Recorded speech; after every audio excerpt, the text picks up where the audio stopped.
Smart homes are becoming common in rental properties, but they often cause confusion.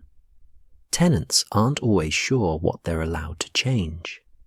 Landlords aren't always clear on responsibility, and small issues can quickly turn into unnecessary maintenance requests. In this video, we'll walk through how smart home technology should be handled in rentals, clearly and calmly. First, let's look at why smart homes cause problems.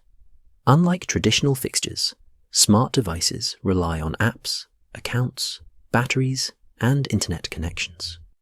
If no guidance is provided, tenants are left guessing, and landlords end up fielding lots of avoidable messages.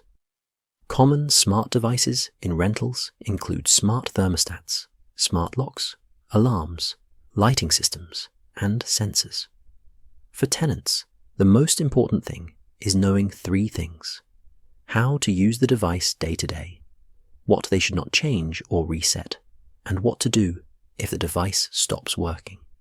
For landlords, documentation matters. Tenants need to know who owns the account, how access works, whether there's a physical backup, and who supports the device if something goes wrong. Some smart home issues are genuine maintenance problems. Loss of heating, loss of access, or device failure that affects safety should always be escalated. Others, like connectivity issues or low batteries, may not be emergencies.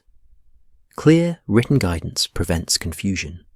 It reduces back and forth messages, speeds up fixes, and makes smart homes work better for everyone.